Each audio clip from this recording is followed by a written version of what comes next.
Hello everyone, and welcome back to our online video course on Divine Liturgy.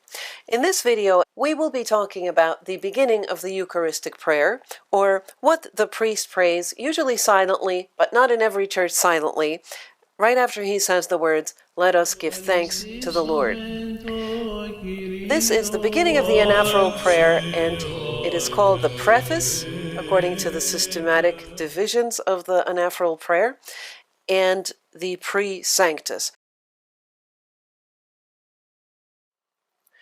Let me note in general that the prefaces of most anaphoras will include three things.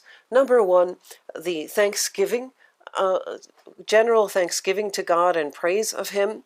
Number two, narratives about the creation of the world. And number three, narratives about the economy of salvation, what God did throughout salvation history to save mankind.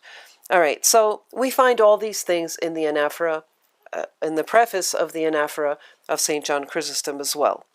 So let's take a look at what the priest is saying. I'll just be commenting as we go along, everybody, and telling you some of the theological and historical background of this beginning of the prayer of St. John Chrysostom, because you know that there are other anaphoras, not only this one, but this one is known, number one, for its brevity as compared to other Eucharistic prayers that have been handed down to us, and secondly, it is known for its poetically beautiful language.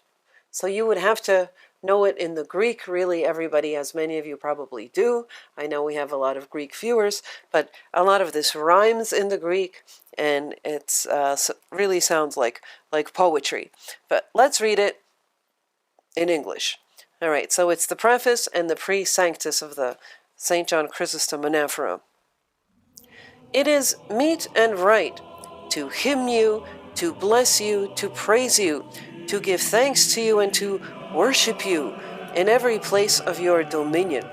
So note that those words all rhyme in the Greek. The priest is saying axion ke dikeon, se mnin, se evlogin, se enin, si evharistin, se proskinin. So God is practically being, if I could put it this way, and note that it's God the Father, because this is addressed, like most Eucharistic prayers, not all, but to God the Father, the first person of the Holy Trinity, and he's being practically serenaded in this poetry.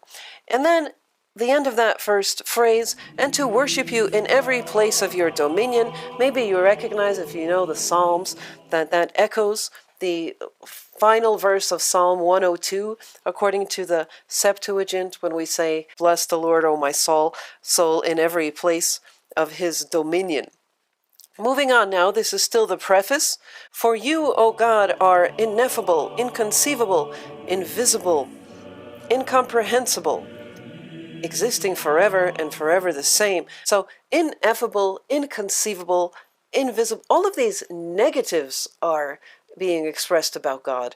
And what we call this kind of language, when there is the a privative in the Greek, anek phrastos, a perinoitos, a oratos, a kataliptos, this a privative, yes?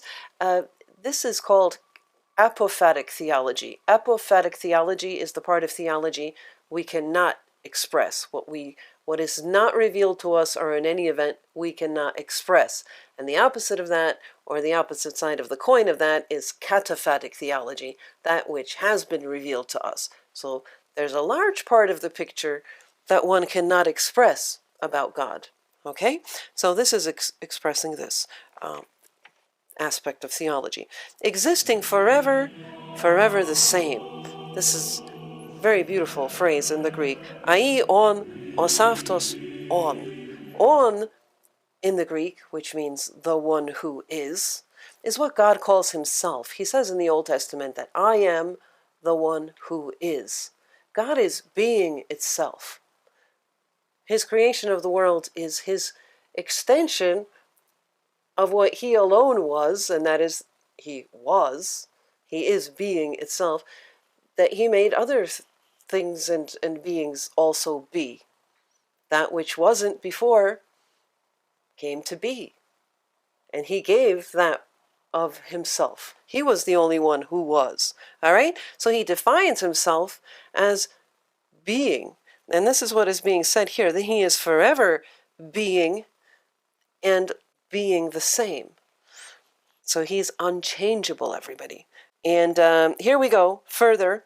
You and your only begotten Son and your Holy Spirit. So I'm reminding you that up till now we've been talking to God the Father, okay? And now the Son and the Spirit are mentioned. Further, you brought us out of nothing into being. This is the teaching of the Church, everybody, on creation out of nothing. Why is there something instead of nothing? What's the reason for it? God is the reason for it. You brought us out of nothing into being. So the teaching about creation ex nihilo is here, everybody. And when we had fallen away, you raised us up again. So here is the really brief reference to the economy of salvation. When we had fallen away, God raised us up again. And further, everybody, listen, you left nothing undone until you had led us up to heaven and granted us your kingdom.